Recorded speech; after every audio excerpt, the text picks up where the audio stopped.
Shalom, shalom, shalom. Shalom à tous. Bienvenue sur ce direct. Nous avons à passer quelques petites minutes ensemble pour parler encore de la prophétie. Aujourd'hui, nous allons parler donc de la prophétie et nous allons nous servir de Genèse chapitre 6, verset 20 comme texte support. Et donc, je vais aller tout droit au but pour gagner donc en temps. Des oiseaux selon leur... donc Genèse chapitre 6, verset 20.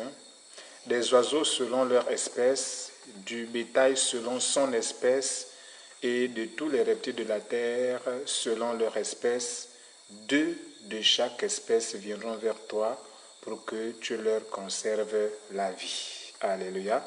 C'est une parole que l'Éternel adresse à Noé suite à la pensée qu'il lui a communiquée, selon laquelle bientôt il va faire venir sur toute la terre le déluge. Parce que à l'époque, Dieu a constaté que le péché avait déjà pris son essor.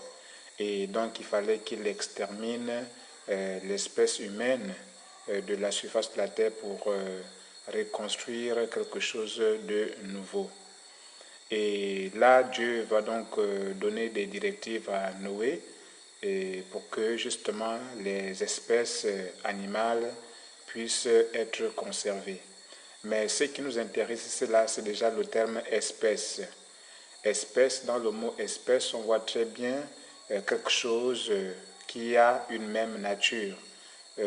Par exemple, lorsqu'on dit les oiseaux de même espèce, ça veut dire que les oiseaux de la même nature. Et vous savez aussi qu'il est écrit que lorsqu'une personne vient à Christ, la Bible déclare que la personne-là devient une même plante avec Christ. Voilà pourquoi nous sommes la lumière du monde, parce que Christ lui-même est la lumière du monde. Donc lorsque nous venons à Christ, nous devenons une même plante avec Christ. Nous devenons lumière comme lui est lumière. Et à partir de là, donc, nous devenons de la même espèce que Christ. C'est déjà ça le point du départ de la prophétie que nous allons développer ce soir. Comprenons que lorsque nous venons à Christ, nous devenons une même plante avec lui. Nous devenons ou nous revêtons une même nature que lui. Et à partir de là, nous pouvons déjà comprendre que lorsque Dieu dit à Noé qu'il doit conserver les animaux de la même espèce dans l'arche, nous voyons déjà la préfiguration de l'enlèvement que le Seigneur a promis dans sa parole.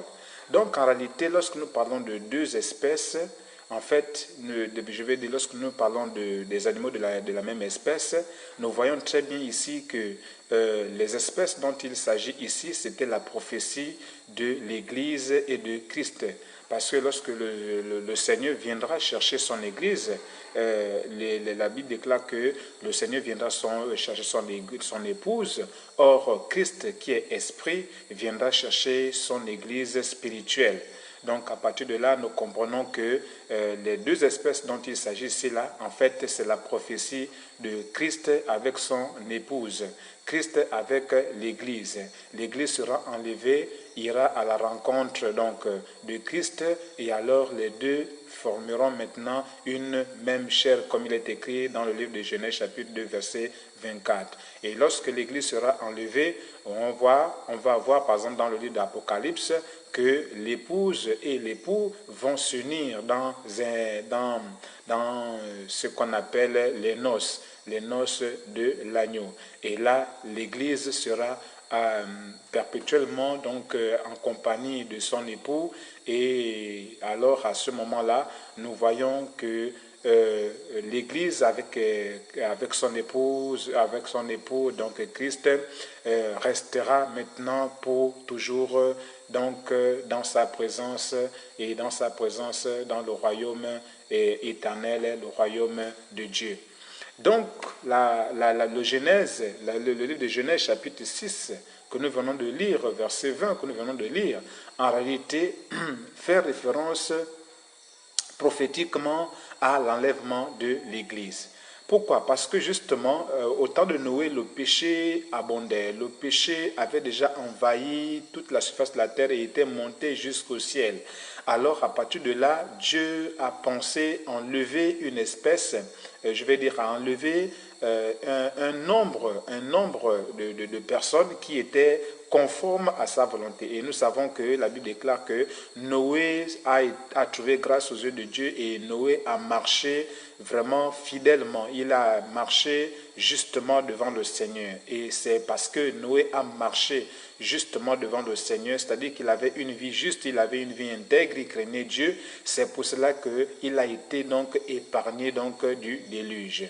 Et nous, en tant qu'Église aujourd'hui, lorsque nous recevons Christ, Dieu fait de nous des hommes ou des femmes justes.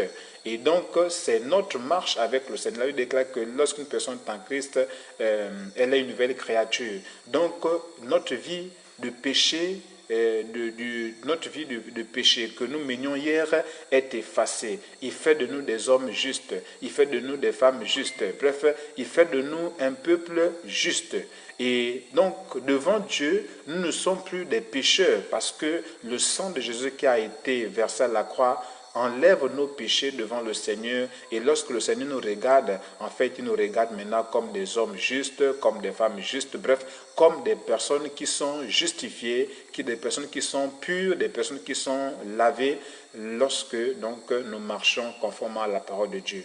Et donc, pour conclure ce passage, nous comprenons que le Seigneur fait toutes choses selon un plan. Et tout ce qui se voit ou qui se lit dans la parole de Dieu peut être expliqué justement par la même parole. Et ce n'est pas pour rien que Dieu a demandé à Noé de faire rentrer les animaux de la même espèce. En fait, c'était juste parce que le Seigneur avait déjà en vue, le Seigneur avait déjà donc le projet de réaliser la même opération. Oui, c'est vrai que là, lors de l'enlèvement, nous n'allons pas rentrer dans l'arche physique, mais en réalité, nous comprenons que notre arche aujourd'hui, c'est justement le ciel. Nous serons enlevés de la surface de la terre, nous allons disparaître de la surface de la terre, parce que justement, nous allons rentrer dans notre arche, l'arche qui est la nouvelle Jérusalem. Et alors, lorsque nous serons enlevés, les hommes qui resteront sur la terre vont subir justement la colère de Dieu.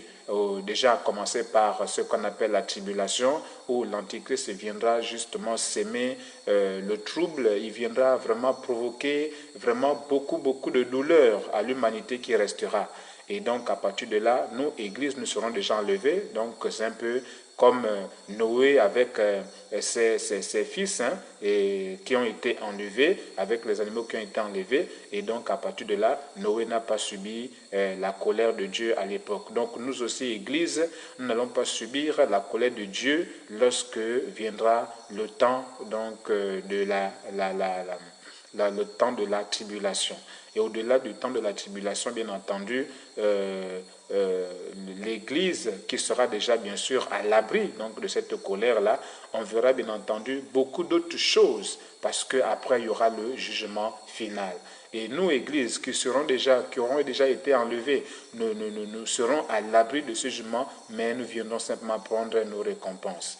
Donc, bien-aimés, Genèse chapitre 6, verset 20, en réalité, prophétisait déjà l'enlèvement de l'Église. Parce que le symbole 2, bien entendu, non seulement exprime la répétition de quelque chose, donc l'urgence ou encore l'importance de la chose qui est donc donnée, mais lorsque nous parlons de l'espèce, on voit très bien quelque chose de caractéristique qui renvoie bien sûr à des mêmes comportements ou la même nature.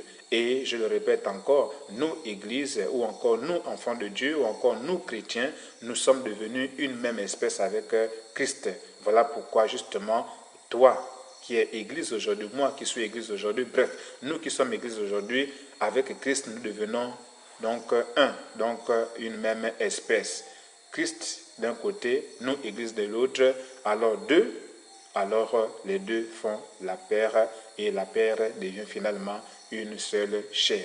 Voilà pourquoi, lors de l'enlèvement, nous allons revêtir le même corps que Christ a revêtu lors de sa résurrection, pour justement montrer que nous sommes désormais devenus la même nature que Christ. Et là, c'est l'accomplissement de Genèse chapitre 6, verset 20. Que le Seigneur bénisse sa parole et à la prochaine.